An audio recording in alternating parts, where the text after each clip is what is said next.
বারহাট্টায় জনতার হাতে আটক ভারতীয় অবৈধ শাড়ির ট্রাক জব্দ করেছে পুলিশ। রিপোর্ট করেছেন জাহাঙ্গীর আলম। নেত্রকোনার বারহাট্টায় জনতার হাতে আটক ভারতীয় অবৈধ শাড়ি বোঝাই ট্রাক জব্দ করেছে পুলিশ।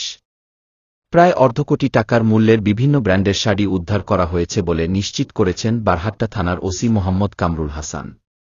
আমরা রাত্রে ৯টা থেকে একটা ত্রিপল লাইন করা ছিল যে পুটকিয়া বাজারে সাবেক সভাপতি মোহাম্মদ আলী সাহেব উনি আমলে জানালেন যে পুটকিয়া বাজারে হয়তো একটা চোরাং ধান আসতেছে, এবার নিউজ আছে। সত্য যাচাই করেন আমি সহ আমার কোর্টসহ সঙ্গে কোর্টসহ ঘটনাস্থলে গেছি। যাওয়ার পর যে ভদ্রলোকের নাম বলছিল ওনার বাড়িতে আমরা তল্লাশি করেছি, কোনো কিছু পাইনি।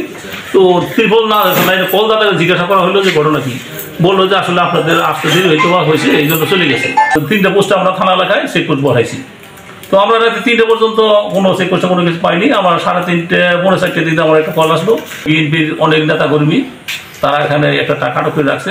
তো চোরাই মালা আছে বলে আমার সন্দেহ হইতেছে, কারণ আমরা এখনো ত্রিপল খুলি নাই। আমরা ড্রাইভারকে পাইছি না, কোনো আসামিও নাই।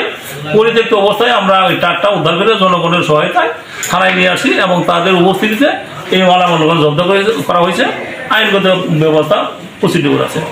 পুলিশ জানায়, গোপন সংবাদের ভিত্তিতে বুধবার গভীর রাতে বারহাট্টা বিভিন্ন এলাকায় তল্লাশি চৌকি স্থাপন করে। পরবর্তীতে সিরাম ইউনিয়নের নৈহাটি বাজার থেকে আসা ভারতীয় বিভিন্ন শাড়ি বোঝাই একটি ট্রাক আটক করে স্থানীয় বিএনপির কর্মী ও সমর্থকরা।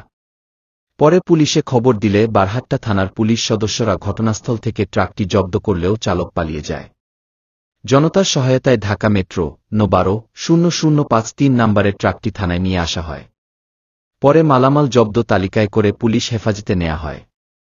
প্রত্যক্ষদর্শী সূত্রে জানা গেছে, দীর্ঘদিন ধরে মহেশখলা সীমান্ত দিয়ে ভারতীয় বিভিন্ন পণ্য আমদানি করে আসছে একটি প্রভাবশালী সিন্ডিকেট। তারা গভীর রাতে বারহাট্টা উপজেলার চিরাম ইউনিয়নের নৈহাটি বাজার সড়কটি নিরাপদ রুট হিসেবে ব্যবহার করছে বলে নিশ্চিত করেছেন স্থানীয়রা।